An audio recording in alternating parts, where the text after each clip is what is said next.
তাণ্ডব সিনেমার শুটিং সেটে কিন্তু সাকিব খান কিন্তু গুরুতর অসুস্থ অবস্থায় রয়েছে। তিনি সেখানে কিন্তু গুরুতর অবস্থায় অ্যাক্সিডেন্ট হয়েছে, তার অনেকটা ক্ষতি হয়ে গেছে।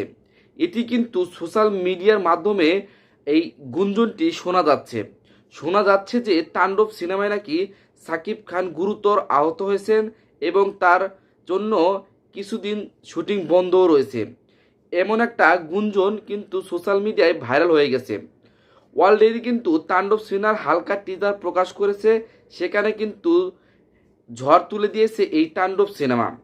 আসলে এই যে সোশ্যাল মিডিয়ায় যে সামান্য কিছু ভুল তথ্য যে ভাইরাল হয়, যেখানে দেখা যাচ্ছে সাকিব খান আহত হয়েছে, এটি কিন্তু আসলেই সম্পূর্ণ ভিত্তিহীন এবং বানোয়াট।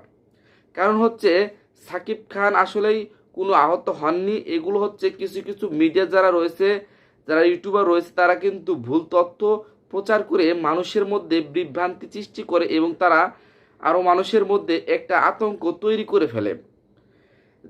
যার কারণ হচ্ছে সাকিব খান কিন্তু এই 2 দিন আগেও কিন্তু মেরিল প্রথম আলো যে একটা অ্যাওয়ার্ড অনুষ্ঠান হয়, সেখানে কিন্তু উপস্থিত হয়েছিলেন এবং সেই অ্যাওয়ার্ড তিনি কিন্তু গ্রহণ করেছেন। তার মানে বোঝা যাচ্ছে যে সাকিব খান কিন্তু আহত নয়, তিনি পুরোপুরি দমে সুস্থ রয়েছেন। কারণ হচ্ছে যদি তিনি আহত থাকতেন তাহলে কিন্তু এই এত বড় একটা অনুষ্ঠানে তিনি উপস্থিত হতেন না। তাকে কিন্তু 25 বছরের ক্যারিয়ারের একটি সম্মাননা স্মারক দেওয়া হয়েছে। তো তার যে সম্মাননা স্মারক রয়েছে সেই ক্ষেত্রে কিন্তু সাকিবিয়ানরা কিন্তু অনেকটাই খুশি হয়েছে। অনেকটাই তারা মনে করছেন যে সাকিব তার যোগ্য একটা উপহার পেয়েছে।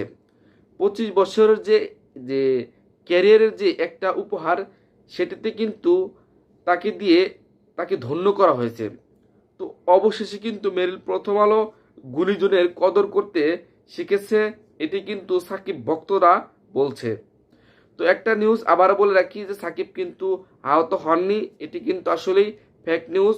তো অবশ্যই আপনারা ফেক নিউজ থেকে বিরত থাকবেন।